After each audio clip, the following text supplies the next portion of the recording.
O relacionamento com Deus acontece na dimensão espiritual.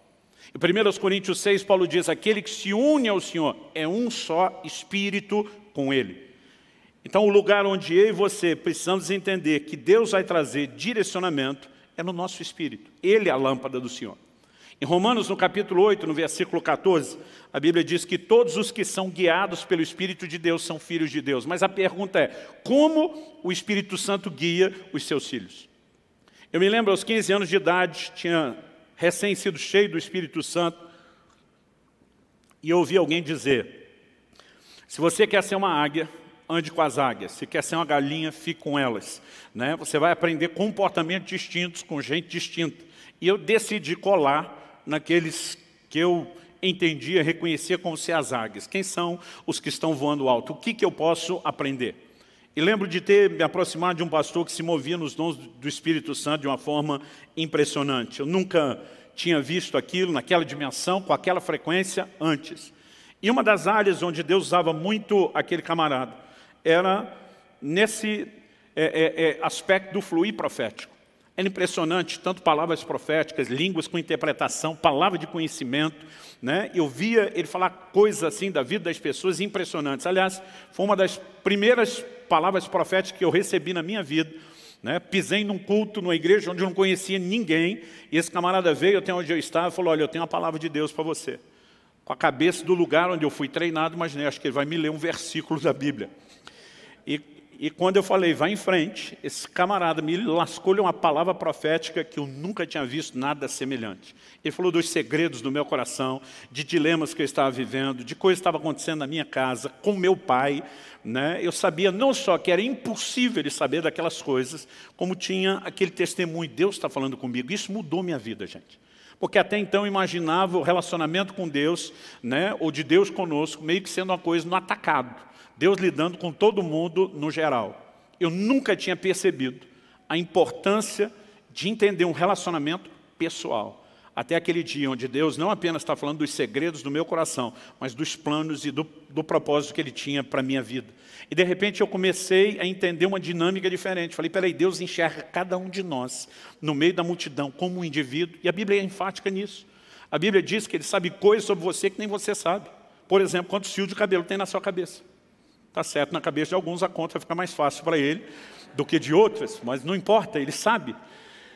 E eu comecei a enxergar, e isso mudou completamente a dinâmica do meu relacionamento com Deus. Imaginar alguém que está olhando para mim como um indivíduo, dizendo, eu amo você como pessoa, não apenas porque você faz parte de uma massa chamada humanidade. Eu tenho planos para você. Isso mudou completamente o meu relacionamento com Deus. E depois disso eu comecei a pensar, por que a maioria das pessoas não enxerga o que eu enxerguei? Imaginei, bom, eu só descobri o Deus de relacionamento pessoal depois de uma palavra profética, onde eu percebi então que Deus me enxergava, realmente me reconhecia. Eu falei, talvez o que esteja faltando seja profecia. Mal sabia eu que em alguns lugares, alguns círculos, estava sobejando profecia e que a coisa estava bem bagunçada. Então, no auge da sabedoria dos meus 15 anos de idade, deduzi, o que falta para a igreja de hoje é profecia. Eu pensei, então preciso ajudar Deus, mas não sabia nada sobre profecia. Então, encostei naquele camarada que Deus tinha usado na minha vida, que eu via ser usado na vida de outros. E eu lembro de um dia que eu cheguei para ele, como é que Deus fala com você? Eu fiz perguntas que hoje eu tenho vontade de rir. Eu dizia, é sempre a mesma voz? É voz de homem, é voz de mulher? Né? Tipo assim, vê uma voz diferente, como quando você liga para alguém, você já acha que é engano. Nesse caso seria um baita engano. E eu comecei a bombardear ele perguntas e ele só fazia rir. Hoje eu também tenho vontade de rir, me imaginando no lugar dele. E de repente ele olhou para mim e falou, para, Luciano, você está espiritualizando demais a coisa. Ele falou, aliás, esse é o problema da igreja, é mistificar demais aquilo que deveria ser simples. Ele falou, a maneira de Deus falar é simples. Ele falou, o jeito que você está perguntando, você dá a entender que você acredita quando a gente diz, Deus me falou, que a gente está ouvindo uma voz. E era isso que eu imaginava. Cada vez que um homem ou uma mulher, Deus dizia, Deus falou comigo, imaginava uma criatura andando por aí, ouvindo vozes. Ele falou 2 ou 3 vezes na minha vida, no máximo, eu ouvi uma voz. E há momentos, eu fui descobrir isso depois pela experiência, mesmo quando a gente chega ao ponto de ter uma experiência espetacular dessa, de ouvir uma voz, que você tem hora que não consegue entender se ela é externa ou interna, mas ela é clara. Eu também não tive muitas experiências dessa ao longo da minha caminhada. Ele falou, a maior parte do tempo Deus fala comigo de uma forma simples. E eu falei, mas como assim simples? Ele falou, simples. Pensa numa coisa interior. Ele falou, não é, mas parecida com um pensamento, um sentimento. E a hora que ele falou isso, gente, pensa num camarada que ficou frustrado, fui eu. Porque eu tinha fantasiado um negócio tão espetacular que o camarada estava chutando todos os castelinhos de areia que eu tinha fantasiado a respeito do assunto. Eu lembro que eu olhei para ele e falei, se é tão parecido com pensamento ou sentimento, o que garante que não é você pensando ou sentindo? Ele olhou para mim e falou, aquela palavra que eu te dei, era eu pensando ou sentindo? Eu falei, não, aquela foi boa pra caramba. Não tinha como ser você pensando ou sentindo. Ele falou, mas o processo é simples. E ele foi uma das pessoas que Deus usou para me ajudar a entender a dinâmica dos dons. Ele diz, Luciano, o resultado pode ser espetacular, mas o processo é simples. Então ele falou, eu vou tentar te ajudar. Ele olhou para mim e falou assim, você tem certeza da sua salvação? Eu falei, tenho. E foi bem dramático. Ele falou, se você saísse pela porta da igreja hoje, e um caminhão, a jamanta carregado, te atropelasse na rua, fizesse picadinho de você, porque eu me imagino bem morto mesmo. Ele falou, você tem certeza que está salvo e queria o encontro de Jesus? Eu falei, tenho. Eu falei, como que você tem a certeza? Jesus alguma vez te apareceu pessoalmente para dizer, meu filho, eu mesmo te garanti com o meu sangue, tu está dentro? Eu falei, não.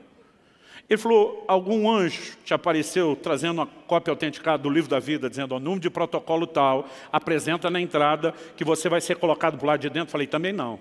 Ele falou, você ouviu alguma voz de trombeta anunciando sua salvação? Eu falei, não. Ele falou, pelo menos você viu o céu? Eu falei, também não.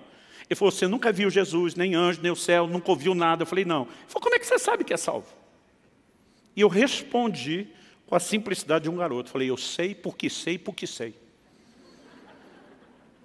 Se fosse hoje, ainda teria dito, como é que eu sei? Não sei, só sei que eu sei, porque eu sabia que eu sabia que eu sabia. Eu só não sabia como é que eu sabia, mas que eu sabia.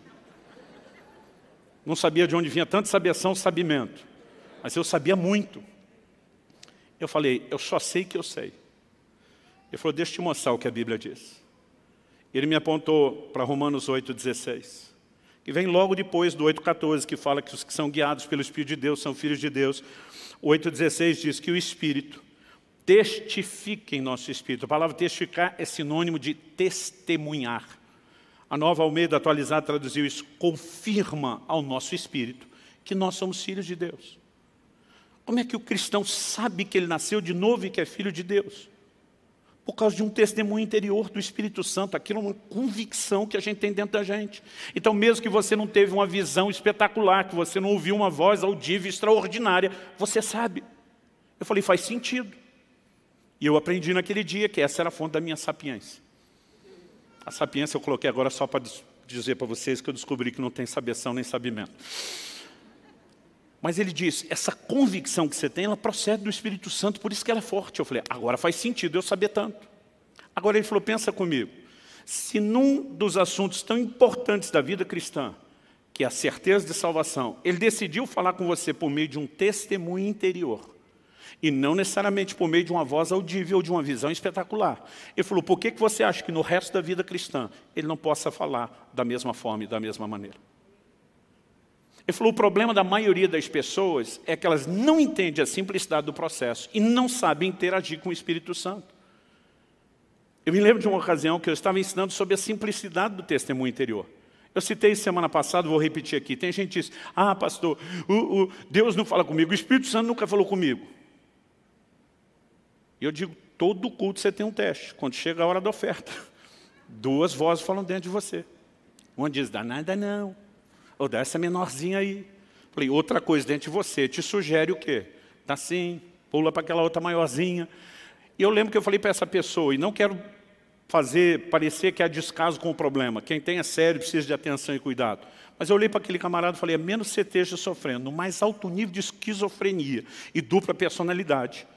Eu falei, por que tem duas vozes discutindo dentro de você?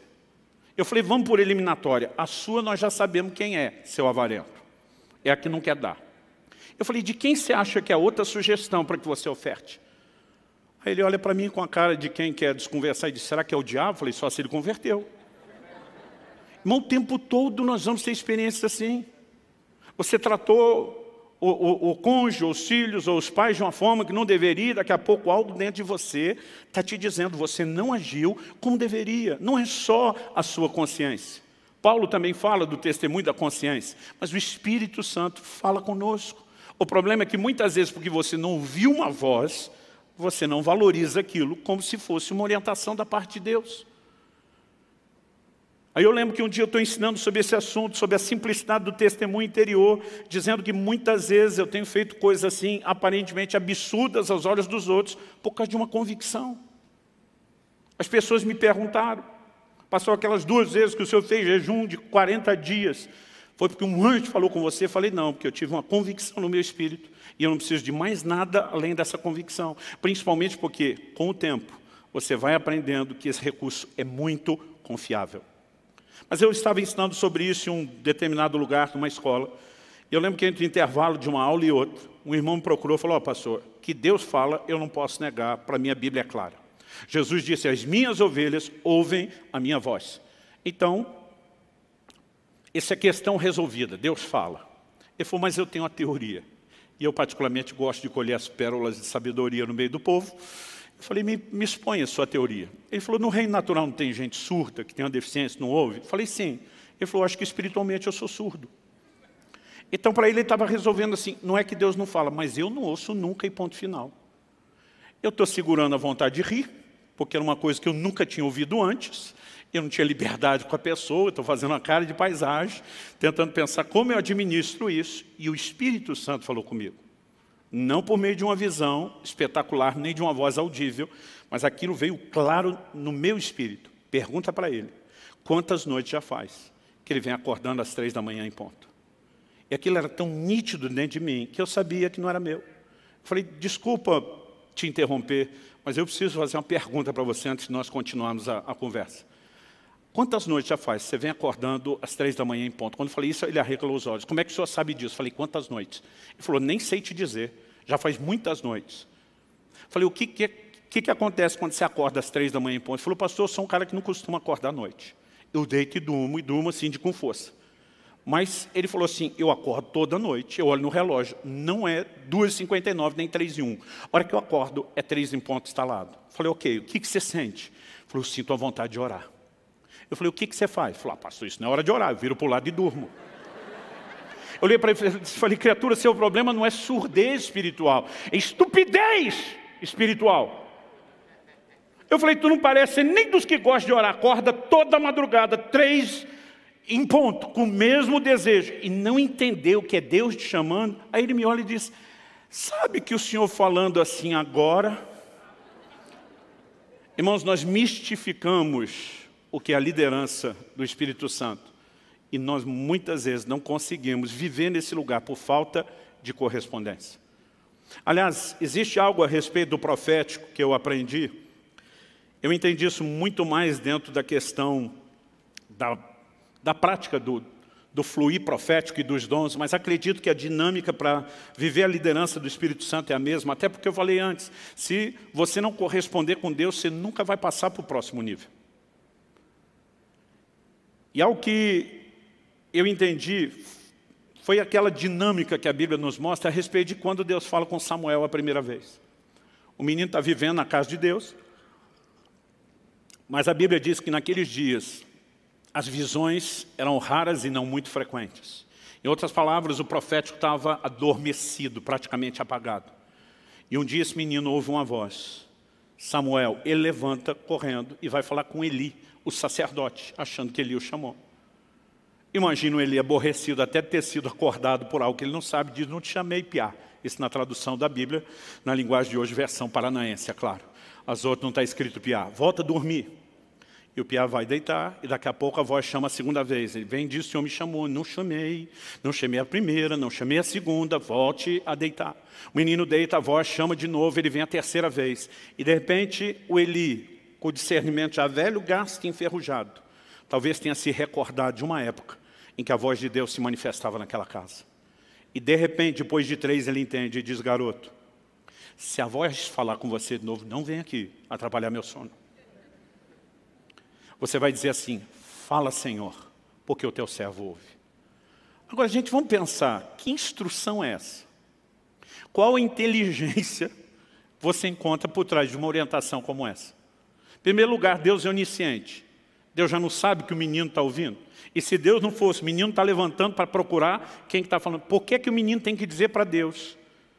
Pode falar, o teu servo está te ouvindo. O que ele está instruindo o garoto não é um processo informativo para Deus. É um processo interativo.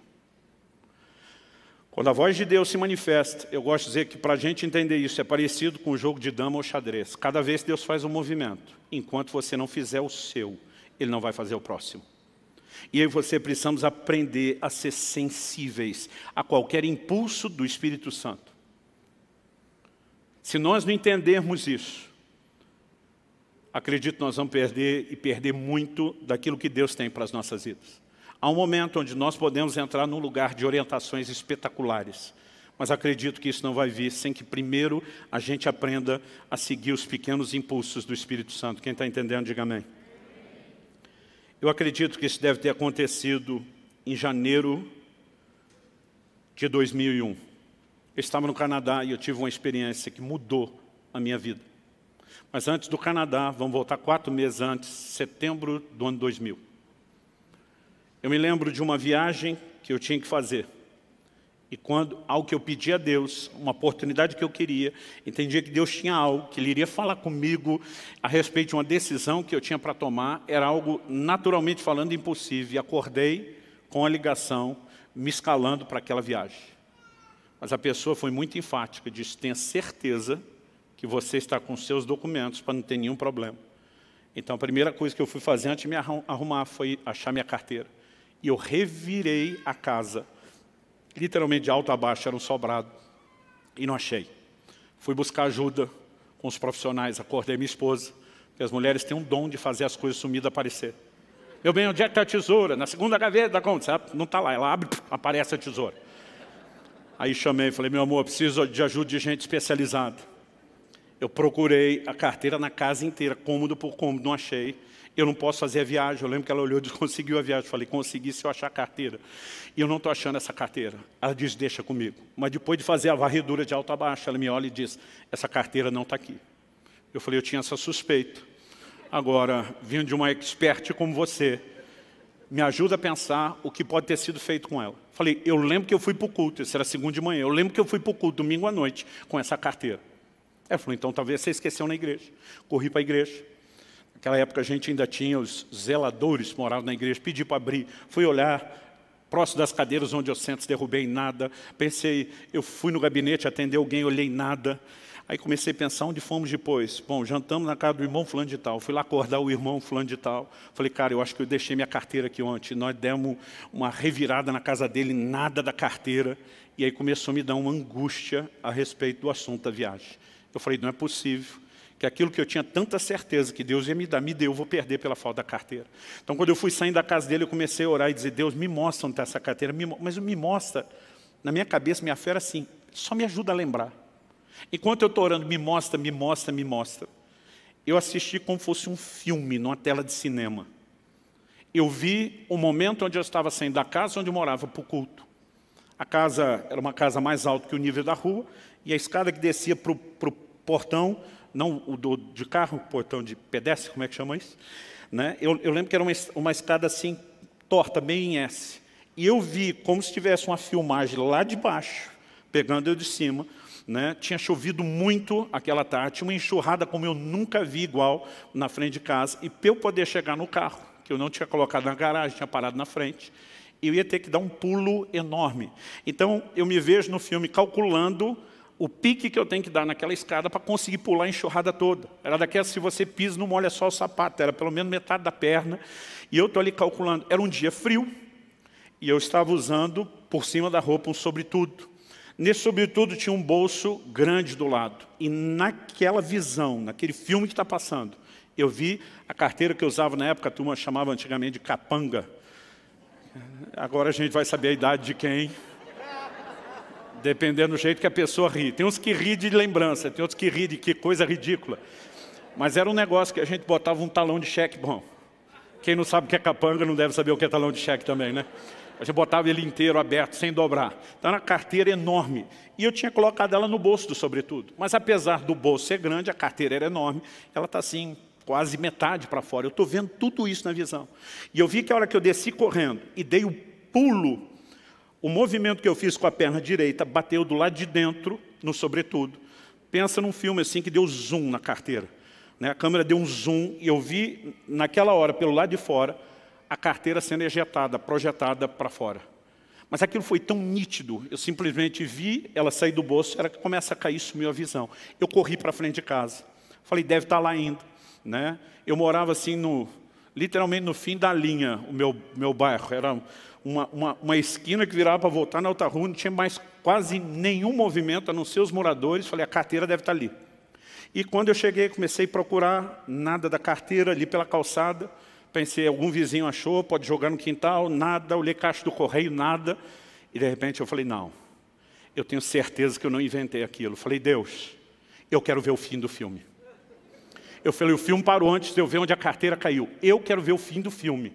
E de repente aquilo voltou como se estivesse pausado, aquele carteirão no ar. E alguém deu play. E eu vi exatamente onde a carteira caiu.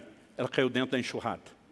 E a hora que caiu, aquela câmera lenta parece que entra na velocidade normal e eu vi a carteira indo embora. E o Espírito Santo falou comigo, vá ao próximo bueiro. A carteira é grande e enroscou. Ela não desceu, ela está presa no bueiro. Achei o bueiro, a carteira estava lá. Irmão, pensa num cara que ficou empolgado. 4 meses se passaram, eu estou lá no Canadá e depois de um culto que tivemos, um mover do Espírito bem gostoso. Pastor Frank Seixas, que já pregou aqui, acho que foi no novembro, antes da pandemia, ele estava nos recebendo, ele pastoreia uma igreja de canadenses, e nós tivemos um mover do Espírito tão gostoso. Eu lembro que o assunto do almoço era sobre o mover do Espírito Santo. E cada um começou a compartilhar experiências pessoais de direcionamento. Eu estava com aquela fresquinha e joguei a minha história na mesa. E quando eu joguei, todo mundo, uau!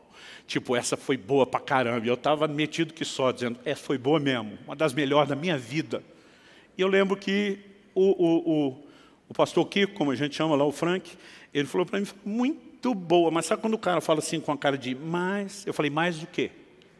Ele falou, mas já vi uma melhor. Eu falei, não acredito, você vai querer ganhar. Ele falou, não, só fui a testemunha.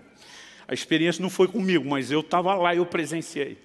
E ele compartilhou a experiência de um pastor, já está com o senhor, desses da vanguarda do avivamento do Brasil. Ele falou, você conhece fulano de tal? Eu falei, conheço. Já encontrei o velhinho em muito aeroporto rodoviário e muita igreja por aí. Ele falou, pois bem, ele foi uma das pessoas que levou a nossa família, a nossa igreja, a experimentar o mover do Espírito Santo. Eu, depois de alguns anos, encontrei ele em algum lugar e, mais a título de educação do que esperando que acontecesse depressa, falei para ele, pastor, o senhor roda o mundo todo. Quando estiver no Canadá, me procure, dê um cartão. Ele falou assim, poucos meses depois ele me liga e disse, Kiko, estou ministrando aqui no Canadá, gostaria que você pudesse estar na reunião conosco e quem sabe depois a gente almoça junto. Ele falou, Luciano, se você conhecer o velhinho, sabe que ele é uma máquina de contar história e testemunho o tempo todo, pela forma como ele vivia em Deus. Ele falou, o almoço está estendendo, e de repente ele resolveu dispensar os irmãos que o tinham trazido de Toronto, a mais ou menos 1 hora de distância. Ele falou, que você pode me levar a Toronto depois para a gente ter mais tempo junto? Ele falou, posso, pastor. Já morei lá, só pego o endereço. Naquela época não tinha GPS, como nós temos hoje. Ele pegou o endereço e disse, por precaução, vou chegar 1 hora antes para ter tempo de procurar o endereço. Mas ele falou, Luciano, eu seguia todo o direcionamento que me deram, fazia pergunta. Quanto mais eu perguntava, mais perdido eu ficava. A gente não conseguia achar aquilo, o tempo foi passando. Eu falei, até que deu 6 horas, que era a hora do culto. Ele disse, quando deu 6 horas, o velhinho falou para mim, encosta o carro.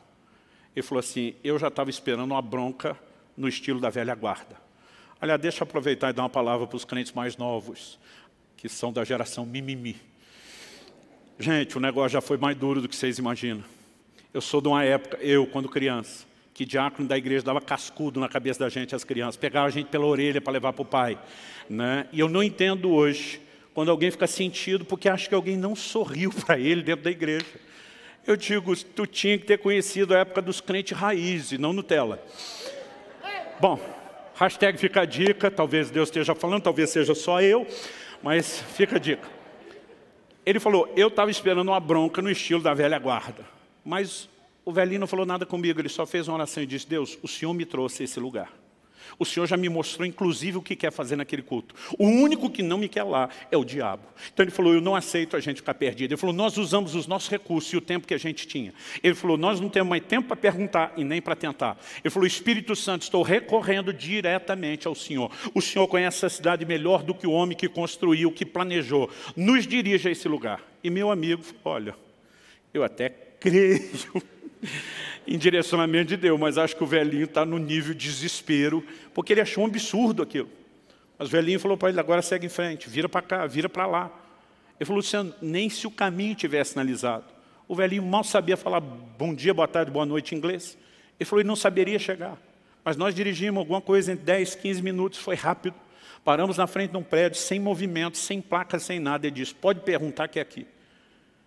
O Kiko me disse, Luciano, eu pensei que a chance era eu perguntar para alguém onde era o endereço.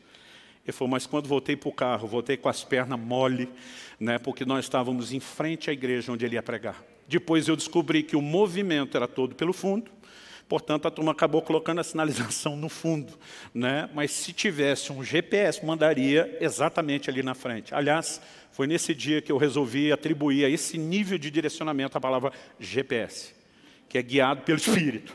Aí você tem que cortar o E e botar um S para dar certo, né? Quando ele contou essa experiência, gente, é sério, eu não sei explicar o que aconteceu, mas algo me pegou por dentro. Me deu um desespero de correr daquela mesa. Eu lembro que o almoço estava sendo na casa que eu estava hospedado, eu falei, gente, me dá licença.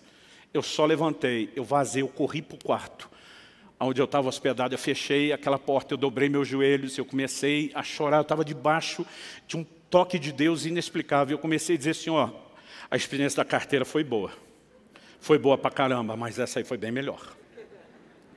Eu falei para Deus, não é a competição com outros, mas comigo mesmo. Eu não quero ficar preso a um nível de mediocridade. Se existe esse nível de liderança do Espírito Santo, eu quero ter, eu quero experimentar. E era um desespero, irmão, uma vontade de arrancar os cabelos. Tem coisa que você não precisa se adiantar, o tempo te ajuda depois. E eu dizia, eu quero viver a liderança do Espírito Santo. E eu estou ali de joelho chorando e eu nunca mais vou esquecer esse dia. O Espírito de Deus falou comigo, não foi só um testemunho interior. Eu não sei se a voz foi externa ou foi interna. Mas a voz falou, o que é fiel no pouco, será fiel sobre o muito. Mas o que é infiel no pouco, será infiel no muito. E eu lembro que eu parei, assustado, surpreso, impressionado com aquela voz. Falei, Deus, isso é verdade, é bíblico. Eu imagino que é o Senhor falando, mas eu não sei o que isso tem a ver com o que eu estou te pedindo. E a voz falou de novo, tem tudo a ver. Ele diz, enquanto vocês, ele falou, isso serve para você. Mas eu quero que você, estou te comissionando a ensinar isso à minha igreja, em todos os lugares por onde eu te levar. Eu quero que você fale dessas coisas. Ele diz, enquanto o meu povo não aprender a se mover num nível de simplicidade, de obediência ao testemunho interior, às direções simples do Espírito Santo. Ele diz, vocês não têm o direito de clamar por experiências maiores.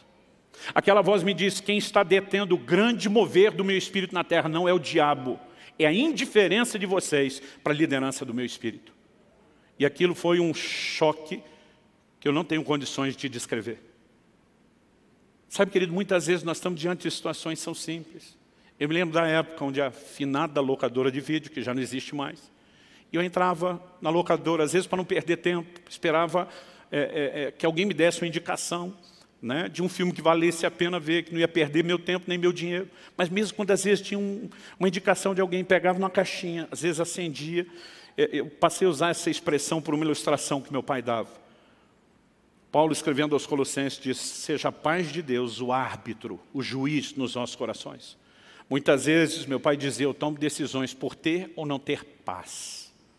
E muitas vezes eu pegava o negócio na mão, e antes de sequer ler uma resenha, né, de ver do que se tratava o filme, eu tinha um sinal vermelho, era algo dentro de mim dizendo, não avance. E todas as vezes que eu desrespeitei esse testemunho interior, nunca me dei bem. Não importa quão pequeno fosse a decisão a ser tomada. Nós temos uma provisão de Deus para nos dirigir nesse caminho. Mas muitas vezes nós não cultivamos essa interação porque não entendemos a simplicidade dessa dinâmica.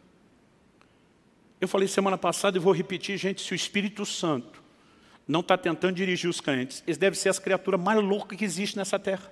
Eu de vez em quando pergunto para algum, se Deus não fala com você, com quem que você discute? Porque às vezes você está lá no quarto de oração, diz, Deus, pode pedir qualquer coisa. Aí diz, perdoa fulano. Fulano não. Se não é Deus falando com você, você está discutindo com quem, criatura?